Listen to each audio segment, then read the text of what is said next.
This is J. Lou, and welcome to Big 3 and Beyond.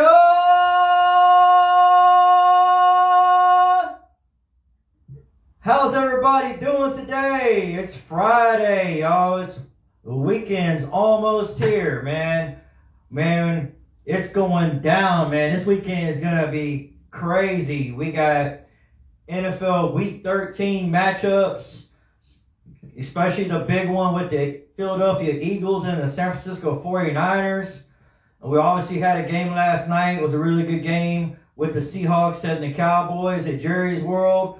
And obviously we got a big college football championship weekend with all the big matchups, you know. So, man, I'm so excited for this weekend. I can't wait. I'm hoping everybody out there is doing good. I'm sure everybody's looking forward to the weekend. So we're going to talk about the Texans and Broncos matchup. Obviously on Sunday, this is a huge matchup for not just the Texans. It's big playoff implications, period, for the wild card. Because we pretty much lost our chance for the AFC South division once we lost to the Jaguars last weekend. So obviously we're going to talk Texans and Broncos on Sunday. And then obviously we're going to go around NFL Week 13. Basically my predictions, you know, who I think is going to be the upsets. And I do have a few upsets. So I'm sure a lot of y'all are probably going to disagree. But I have a few underdogs that are going to upset this Sunday in the NFL. So, and also the last thing is obviously we're going to talk college football championship weekend. Big matchups this weekend, starting tomorrow with Oregon and Washington and Las Vegas. I got some upsets in that one too. So let's go ahead and let's get started with the show. So Houston Texans, I'm gonna go ahead and say right now, this is a must win. This is a must win for having a legit chance of making the wild card, because it's not just like the Houston Texans and one other team is vying for the wild card. There's several other teams that are in the mix right now. So we got to beat the Russell Wilson, Sean Payton, and the Denver Broncos. So right now we have the Steelers at 7-4 and the Cleveland Broncos at 7-4. So they're both one game ahead of us in the AFC standings. Now, we already beat the Pittsburgh Steelers earlier in the year, so we have that tiebreaker. So we took care of business against Pittsburgh. Normally we take care of business, we whooped that ass. Let's be honest. And then Cleveland Browns, we're going to be playing on Christmas Eve. Yeah, it's crazy. Christmas is on a Monday, right? So we're playing Cleveland Browns on Christmas Eve. So we got to take care of business on them. I think we should take care of business. And then we got two other teams that have the same record as the Texans in the AFC. We got Indianapolis Colts, who have the edge on us right now because they already beat us at home. But we get our chance to get back at them later in the season to basically square up with the Colts. And then obviously this weekend, the Denver Broncos are one notch ahead of us in the AFC standings right now. So, like I said, this is a must win. If we're still gonna have a legit chance, like I said, to make the playoffs as a wild card, we got to win this weekend. Yeah, I know we got the Jets next weekend. We played the Titans a couple times and all that, but we got to beat the Denver Broncos. So, just want to say, on the injury front, so we do have some good news on the Texans side. Noah Brown is back on the practice field this week. He's been limited. Obviously, still with the knee, but hopefully he can come back this Sunday, even if it's in a more of a minor role. Tank Dell, he's been limited with practice on his calf, so those are both questionable. And also our tight end Dalton Schultz was also questionable with his hamstring. He was sidelined at practice yesterday, and obviously on our IR injured reserve, Tyus Howard is out for the whole season. I'm sure you already know. Unfortunately, that's definitely a loss on our offensive line. So D'Amico Ryans and Bobby Sloak are going to have to shuffle the offensive line, to make that work. And then Kaimi Fairbairn, I do have some good news on that front. So he is making really significant progress. So if everything goes as planned, he will be available for the Jets game next Sunday, okay? And another thing, I don't know if y'all remember Kareem Jackson. He used to play with the Texans. He was with the Texans for 9 years. So unfortunately, there won't be a reunion or a homecoming for him to reunite with the Texan players and all that, and for us fans to see him play. He's still serving his second suspension. I can't say the word. Suspension for series of illegal hits. So here's my take on the game itself. So I think the Texans should attack them passing. I'm talking about I know they got a good secondary. They have an all-pro cornerback in Patrick Surtain, and they also have a good safety in Justin Simmons. So I think we need to go ahead and attack the Broncos secondary. We can't go out there playing scared. Our identity is passing first, especially with C.J. Stroud and the receivers that we have and tight ends that we have. Man, let's attack them, man. Let's attack them early, okay? And if Noah Brown is available, that's going to be a big boost for our offense and C.J. Stroud, obviously. Definitely should run the ball. The Broncos have one of the worst rushing defenses in the league. So obviously run the ball. But primarily, don't do this 50-50.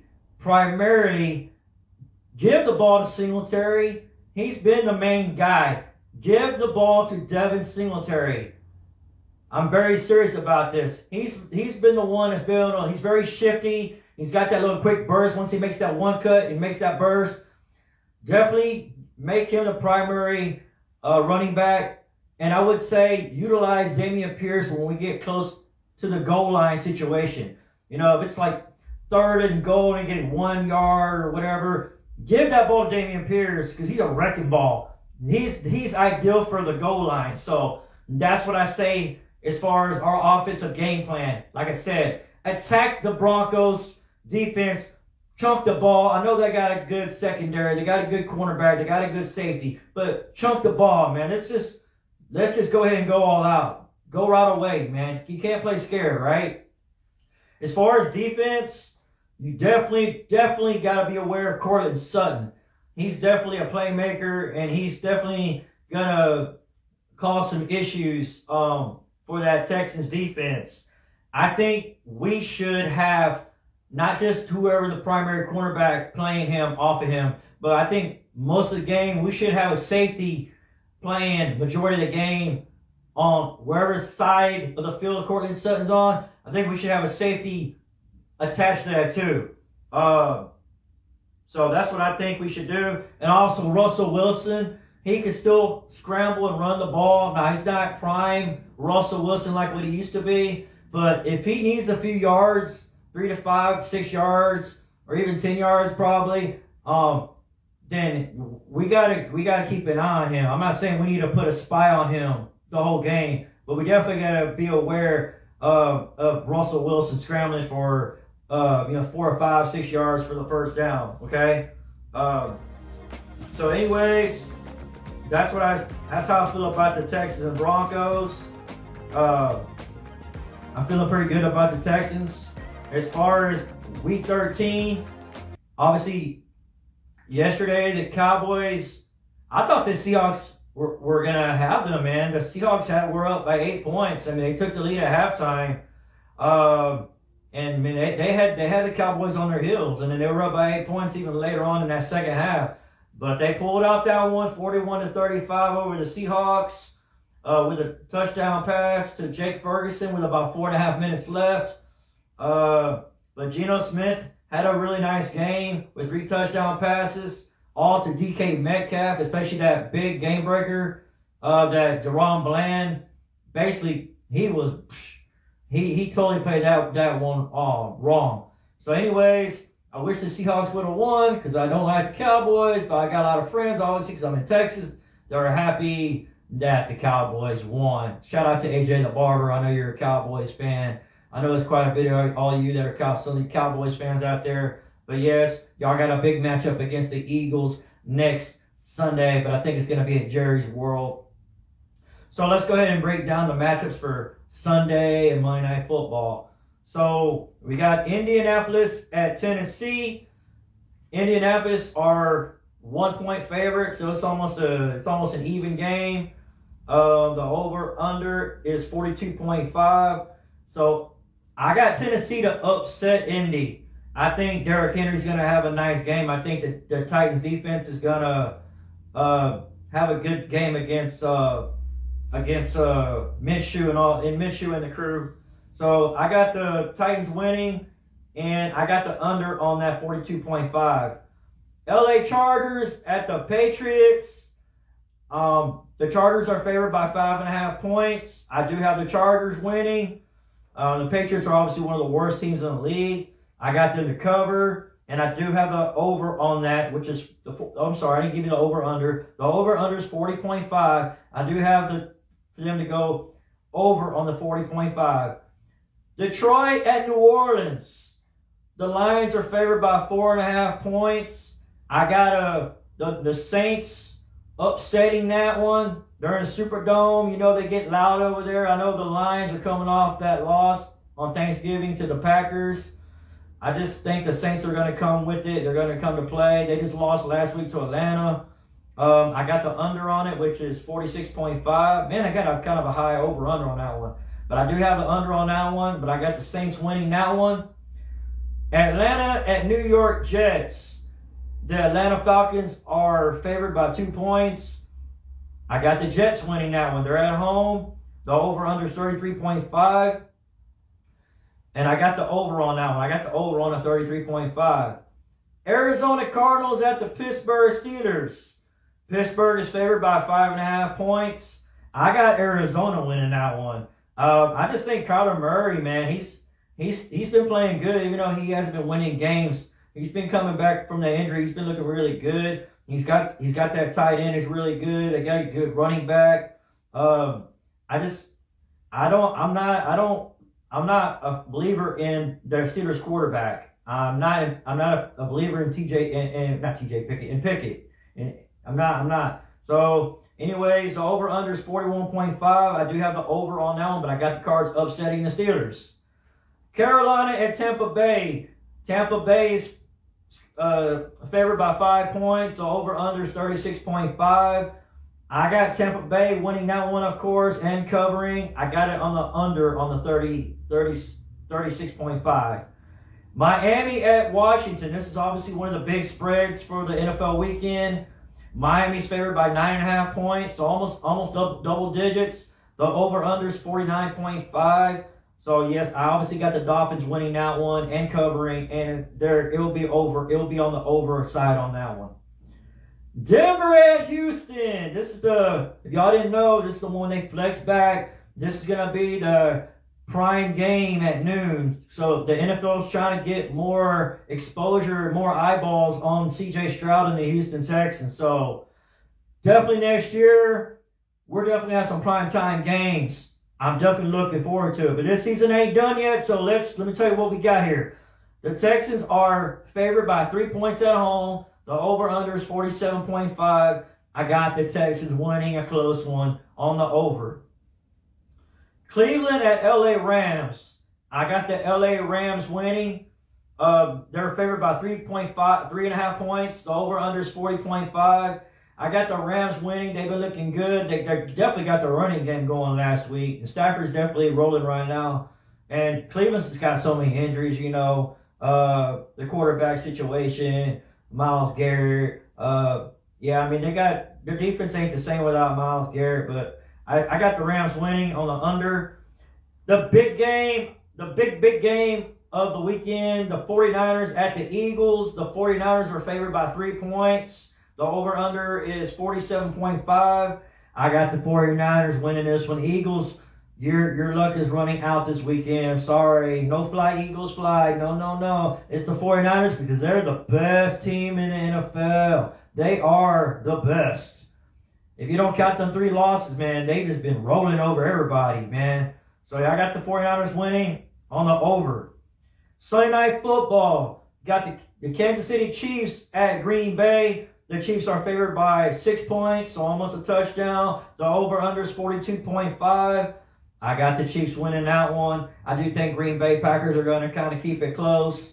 So I do bet on the over on that one also. And then the last game, obviously, Monday Night Football. You ready for some football?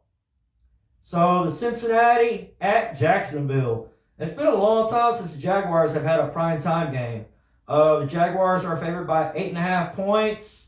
Over-under is 38.5. Sorry, Texans fans. I wish I could be confident saying the Bengals are going to beat the Jaguars, but I think the Jaguars are going to win that one. They're rolling right now. Trevor Lawrence had one of his better games last week, and they got some playmakers on offense. Their defense is really good. They really good on our receivers and everything. So I got Jacksonville winning that one, and definitely on the over on that one. So that is my picks for NFL Week 13. So now we're going to switch to college football championship weekend. So who is your team? Is your team still in the mix? So obviously we got some big games this weekend, but after this weekend, we're going to definitely have a clearer picture. We're going to know exactly all the bowl games, which I'm going to be honest with you, I don't get into all these 40-something bowl games. I basically focus on whoever my team is in the mix, and obviously the big matchups, usually towards New Year's, the Rose Bowl, the Orange Bowl, the Citrus Bowl, obviously the playoff teams, So we got 4 teams in now. If they all win their games this weekend, then they're all pretty much going to be in. You got Georgia at number 1. You got Michigan at number 2. You got Washington at number 3. And you got Florida State at number 4. Now, I will say, I'm not going to say for sure, but I will say if they lose to Alabama, that is the one team that I would say, even if they lose, they could still possibly be in the playoff. Just depends on the outcomes and all these other championship games. Okay, so anyways, let's go ahead. The SEC Championship, we got number 1 Georgia, 12-0 against Bama. They're number 8. They obviously lost that one game to Texas Longhorns. So the offensive line for the Bulldogs has been outstanding this year. I mean, they've been giving their quarterback Carson Beck all the time in the world with clean pockets to throw from. He's only been sacked 2 times. He's only had 2 sacks in 12 games. Obviously, the big factor is going to be Alabama quarterback Jalen Milroe with his scrambling ability and to extend plays and make it happen. I got Georgia winning this one. Just because I'm gonna be honest, I think Bama could possibly win, obviously, because you can ever bet against Nick Saban and Alabama. But I hate Alabama. I hate Alabama more than any college team. Period. It's because I'm an Aggie. Okay. They always get the best of us, except for that one time when we had Johnny Manziel, that magical year. But anyways, not gonna go too much into that no more. Georgia's gonna win that one, so Georgia is gonna still be in the mix. Tonight is the big game, the Pac-12 championship in Vegas. We got number 5 Oregon, 11-1, and then we got who lost to Washington, and then we got number 3 Washington is 12-0. So Oregon has looked like the better team ever since they lost. They had their loss to Washington. Bo Nix is looking like the ever true Heisman candidate. And basically, they put pressure on Michael Penix. I'm not saying his name right. Michael Penix Jr. Then the Ducks were going to be quacking. But Washington, if they keep the momentum rolling and they have a clutch, great quarterback in Rome Odunze. So I got Oregon winning that one. So that's going to be my first, I don't want to say upset. I think Oregon's actually a better team. They're playing better. So I got Oregon winning that one. Big Ten, this is probably going to be the most lopsided matchup. You got number 2 Michigan, who just beat Ohio State in that thriller last Saturday, against number 16 Iowa. They're 10-2. They're a good team, but they're nowhere near the level of Michigan or a top tier college football team. So I was going to be honest with you. Okay, I think Michigan's favored by like 3 touchdowns. Last I saw was like 3 touchdowns or 23 points, something like that. So the nation's predicting like a straight beatdown. So if J.J. McCarthy's still rolling, he's got the momentum from the Ohio State game, and they're running backs, Blake Corum and Donovan Edwards. If they're running the ball comfortably, this game's gonna get ugly pretty quick. Okay, Iowa needs like a lot of help. For one, they need turnovers. They need probably at least 2 or 3 turnovers to go their way. They need to create some turnovers. And they have to have extended drives on offense to keep Michigan off the on the sidelines. Basically, they got to be able to run the ball effectively, and basically, hopefully in the second half they can wear down Michigan's defense. But that's going to be a tall order against Michigan. Obviously, I got Michigan winning that one. I think probably 95% of people are going to be picking Michigan in that one. That's definitely going to be the most lopsided one.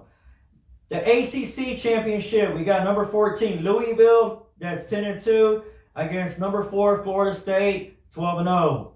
Obviously, Florida State is still missing their star quarterback, Travis.